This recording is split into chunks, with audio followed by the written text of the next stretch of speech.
Welcome back to another edition of the First and Short podcast.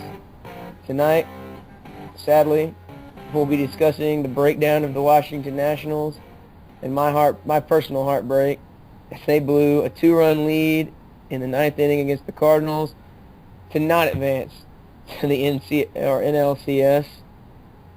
JJ, watching the Rangers last year blow a 2-run lead in the ninth, it felt pretty bad. But when it's your team, it's a lot worse. I sympathize with you now in a way I couldn't a year ago. Tell me, how'd this happen? Well, I think what we're learning about the Cardinals is you don't want to get them down to their last strike. I think you need to get to like a 3-0 count to get the game-winning out off of them. I think that's going to be the strategy. I think we're already seeing San Francisco. They spotted the Cardinals a 6-run lead here in Game 1 of the NLCS, and I think that's a strategy that's going to pay off. I've already got it actually back up to 6-4, so who knows? But you're right. It's tough to watch, man, and it's guys like John Jay and David Freese. And Pete Cosmo. These aren't even really good baseball players. Like, let's be honest. Like, we're talking about a guy like John Jay who only batted 200 for the series, and yet he got the job done. Yes, he did. Like, out of the leadoff spot. He's only batting 200. Sure. But it's just weird things like that the Cardinals are able to excel on. I think Mike Matheny doesn't get enough credit. He's clearly the product of a La Russa coached player. He manages, not identically, but same kind of strategy. And I think he kind of goes mad scientist on you sometimes. What just kills me, though, I mean, the game could not have started out better for the Nationals. I mean, if you told me Bryce Harper and Ryan Zimmerman are going to start off the night with 2 extra base hits, a home run apiece, and Michael Morse he's going to home run too. They're going to get up 6-0. Wainwright's going to get pulled after 2 1/3. Ball game. You telling me a team's bullpen is going to have to hold up for almost 7 innings? I like it. And even after they do give up some runs, in the bottom of the 8th, they're able to manufacture one. Now you've got a 2-run lead. 2 runs. And Storen comes in, gets an out. You're feeling great. And even after he lets a couple base runners on, he still gets the second out. And now he's getting each batter down to 2-1, 2-2, 3-2.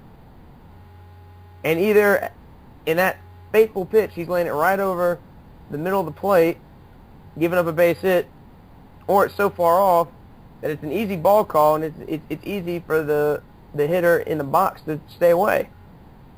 And it's the most frustrating thing I've ever watched as a baseball fan, coming into the season having very little expectations for the Nationals. They have the best season ever. They get behind in the series against the Cardinals. Jason Worth hits a walk-off home run in Game 4, miraculously to make a Game 5.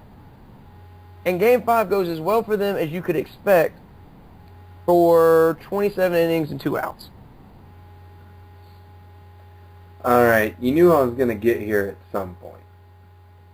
Would the series have ended differently if Steven Strasburg had started at least 1, maybe 2 of those games? All right, I don't think he would have started 2 games no matter what. I mean, Gio Gonzalez has had the best season. He was going to be the guy pitching Game 1 and 5.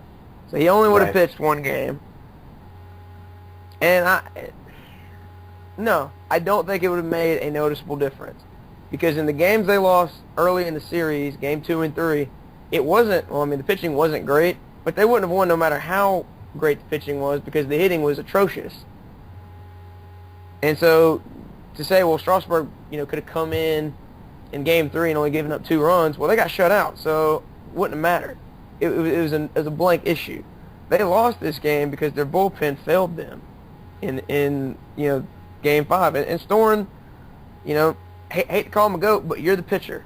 Pitcher has the most control of any game, of any sport, in any situation. A great pitcher can, do whatever he wants. The ball never even has to interplay if the pitcher's good enough. And he managed to give up 4 runs in the biggest spot of the season.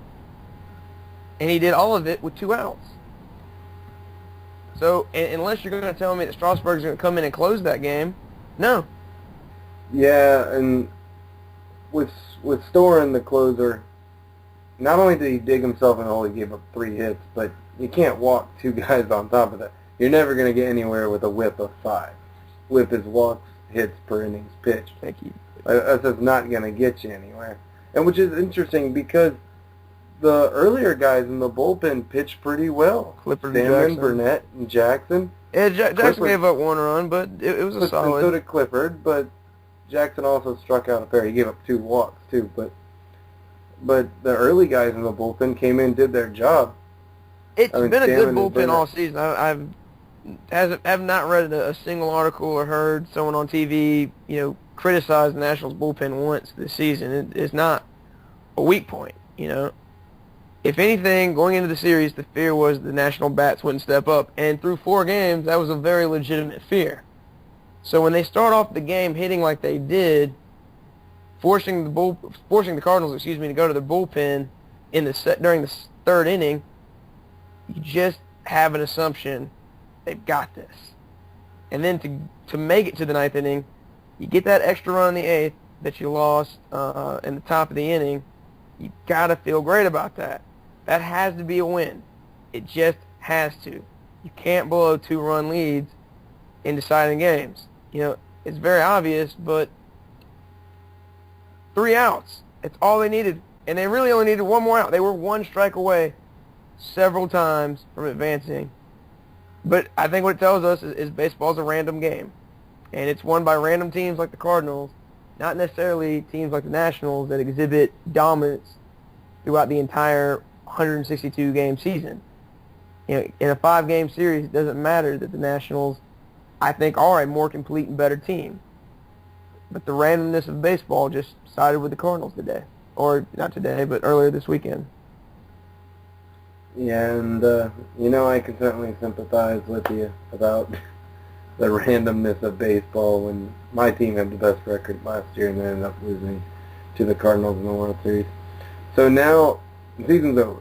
And to be honest, the Nationals overachieved. It's hard to hear that when you go out in the first round of the playoffs.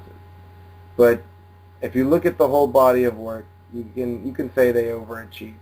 Where do we go now in the off season heading into next year? Well, I don't think the Nationals are a team that needs to make any type of big splashes or big moves.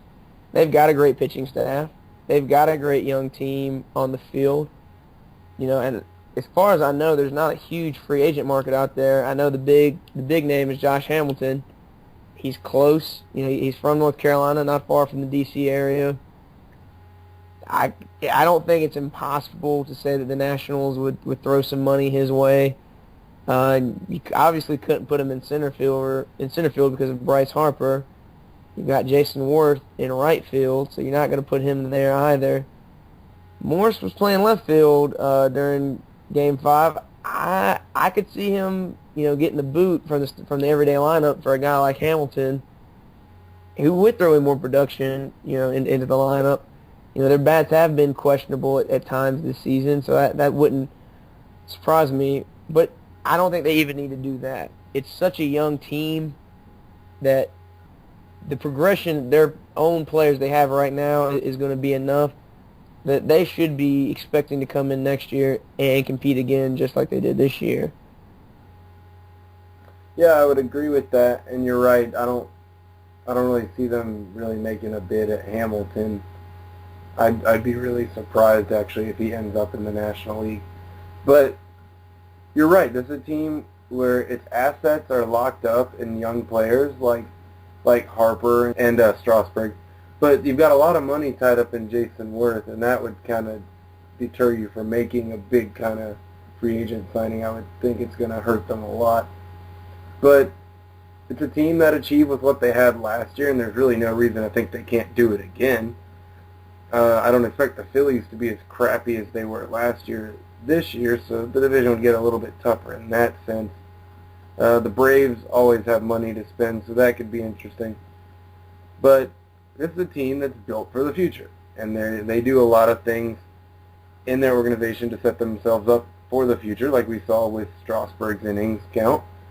So I think it's a team that is probably pretty satisfied after they look at the whole body of work from this year, and they'll be ready to come back next year. It's been a great season. I mean, going in at the beginning, if you told someone that the Nationals were going to win 98 games, you'd be pretty ecstatic. I do think they had the best team in baseball this year, and it just, the randomness of baseball got to them. But you have seen this. I think I've seen this a lot. Teams that make it to the playoffs that first year get dumped early a lot of times. It's not very uncommon to see that happen. I mean, just look at the matchups in the American League. You know, you had the Athletics, hadn't been there before, lost to a team the Tigers had. Yankees playing the Orioles who hadn't been there. Yankees won.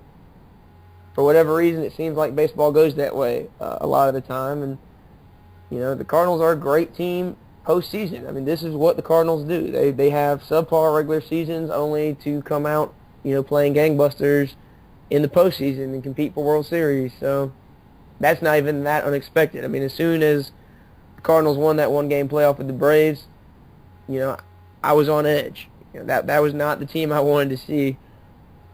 But it has been a great season, and the Nationals next year will have Strasburg in the postseason, and they have a lot of things to build off of. So I would absolutely predict them to make the playoffs next season, except for some unforeseen injury in spring training or April that, you know, derails their chances. All right, so I think that should. Anything else you want to add? I think that should just about wrap this one up. No, I'm good.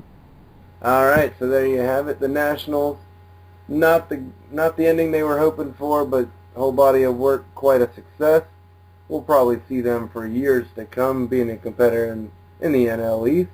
For the Goose, I'm JJ. Thanks for listening to another edition of the First and Short podcast. Take it easy.